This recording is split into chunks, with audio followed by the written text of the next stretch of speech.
अपितु घर में रहने वाली गृहिणी को घर कहा है। घर में स्त्रियां हो तो कैसे व्यवहार किया जाता है ये तो देवी जी ही बताती, देवताओं को पता नहीं होता है। अरे घर में भाभी जी होंगी हैं तो कुछ न कुछ जरूर दी होंगी, लेकिन भगवान के वैभव को देख करके सुदामा कैसे दें।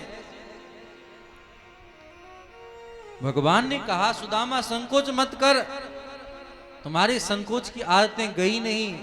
गुरुदेव के यहां भी तुम चना चोरी करके खा जाते थे, अरे आज भी कुछ दो।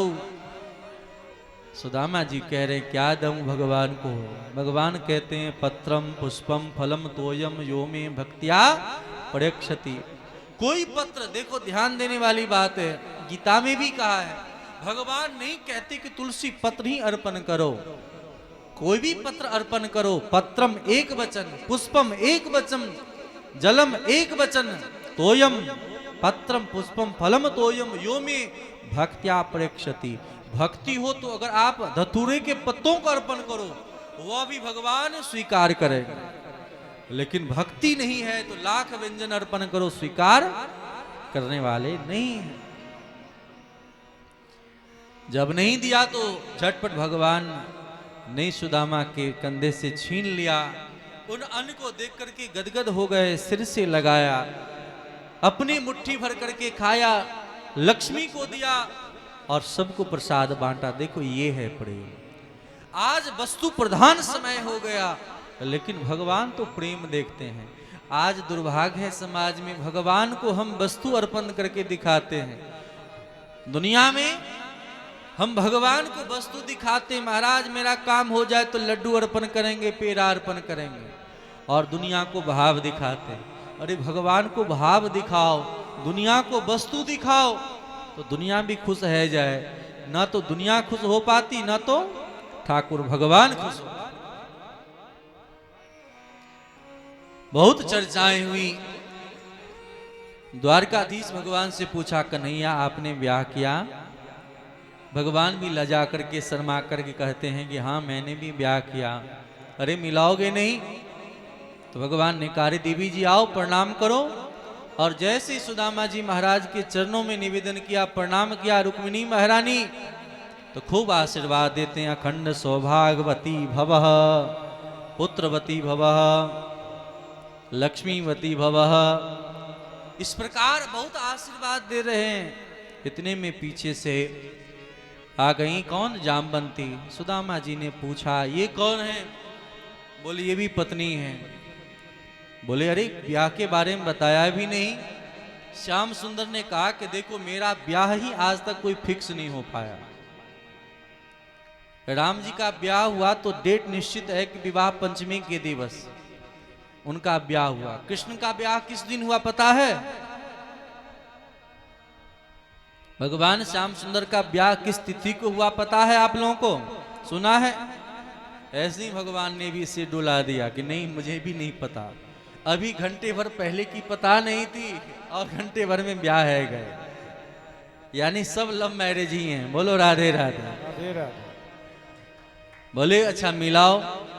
तो जैसे ही रुक्मिणी को आशीर्वाद दिया, पीछे से जामवंती आ गई। बोले ये कौन है? बोले ये भी वही है। अच्छा अच्छा दो दो ब्याह किए हो, हम तो एक ब्याह से परेशान हैं, तुमने तो दो दो ब्याह कर लिया है। उन्होंने भी आशीर्वाद दिया, अखंड सौभाग्यवती भवा, पुत्रवती भवा। इतने में पुनः पीछे से सत्यभामा आ गई। स्वामी जी प्रणाम। बोले ये कौन है? बोले ये भी वही है। अच्छा तीन तीन ब्याह, खूब आशीर्वाद दिया। पीछे से कालिंदी आ गई। बोले ये कौन है? बोले ये भी पत्नी है। अरे चार चार ब्याह, उन्हें भी आशीर्वाद दिया। पीछे से मित्रविंदा, नग्नजीती, लक्ष्मणा, भद्रा सब आने लगे। बोले अरे कितना ब्याह किए हो? तो श्याम सुंदर सिर नीचे कर लिए। बोले मुझे बोलने में संकोच लग रहा है, अपने मुंह से कैसे कहूं कितना ब्याह किए हो। एक एक करके प्रणाम कर रहे हैं। सुदामा जी वृद्ध हैं, हाथ थक गए, अब आशीर्वाद कम होने लगा। सौभाग्यवती भवा, अखंड सौभाग्यवती भवा, फिर भव भव भव करने लगे। और करते करते जब 8-10 हजार व्यतीत हुआ तो बिल्कुल थक गए। बोले अब कितने हैं? बोले जितने दिखाई पड़ रहे हैं सब वही हैं। हे भगवान, सुदामा जी के मुंह खुले के खुले रह गए और भगवान श्याम सुंदर को आशीर्वाद दिया, कन्हैया तू लाख वर्ष जिए और सबन को आशीर्वाद है। इस प्रकार भगवान के पास बड़े सुंदर पूर्वक समय व्यतीत किया। भगवान श्याम सुंदर के पास वर्णन करते करते सुदामा जी जाने की तैयारी कर रहे हैं। भगवान ने कह करके कुछ नहीं दिया, मैं ये दे रहा हूं नहीं कहा। भगवान ने विश्वकर्मा को बुला करके कहा कि ऐसा ही पुरी का निर्माण करो। विश्वकर्मा जाकर के पुरी का निर्माण किए और इधर से सुदामा जी जाने लगे। सब रख लिया, सुदामा जी महाराज सब रख लिया, एक दूसरों को भोजन करा कर जो भी दिया था वह भी रख लिया। सुदामा जी जा रहे हैं तो देखो उनकी मुख की प्रसन्नता, व्यक्ति का परिचय यही है, जाते वक्त उनका चेहरा कैसा है। सुदामा जी बड़े प्रसन्न हैं कि मुझ जैसे दरिद्र का इतना स्वागत किया है। आगे गए और जैसे ही द्वारिका से बाहर गए उनके मन में भ्रम उत्पन्न हो गया, कहीं मैं नगर तो भूल नहीं आया, जहां मेरा गांव शहर था आज यहाँ दिव्य स्थल दिख रहा है।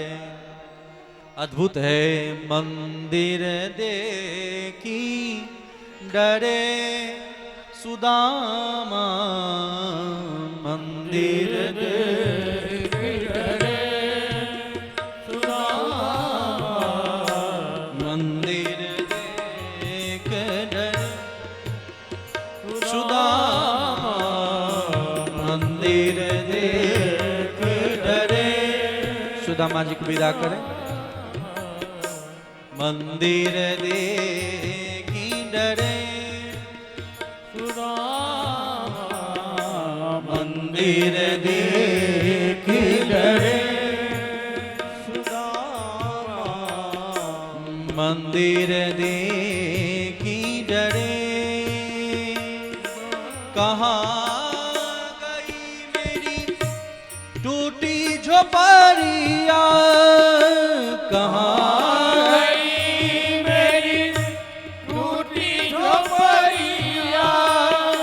कहाँ गई मेरी टूटी झोपड़िया, कहाँ गई मेरी टूटी झोपड़िया। कंचन महल खड़े सुदामा, कंचन महल खड़े सुदामा, मंदिर देखी डरे सुदामा, मंदिर देखी डरे। कहाँ गई मेरी नारी सुशीला, कहाँ गई मेरी नारी सुशीला, नारी सुशीला, कहाँ गई मेरी नारी सुशीला। अब गज बाजी खरे सुदामा, अब गज बाजी खरे सुदामा, मंदिर देखी डरे, मंदिर देखी डरे, मंदिर देखी डरे। सुदामा जी महाराज अपने महल पहुंचे, सुशीला जी ने आरती उतारी, सब बातों को श्रवण कराई। स्वामी आपके जाते ही श्याम सुंदर इतना कृपा किया। अब तो सुदामा चित्कार करके रोने लगे, ए बादल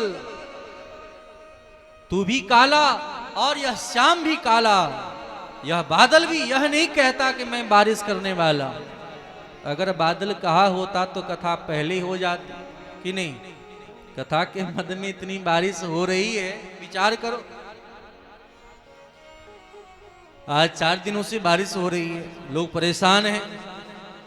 यह बादल नहीं कहता कि मैं बारिश करने वाला हूं, कब आकर के वर्षा कर जाए। उसी प्रकार ये श्याम तुम भी काले ये भी काले, तुम भी नहीं कहते कि मैं कृपा कर रहा हूं और कृपा कर जाते। तुम्हारे कृपा करुणा को कौन कह सकता है, कौन गा सकता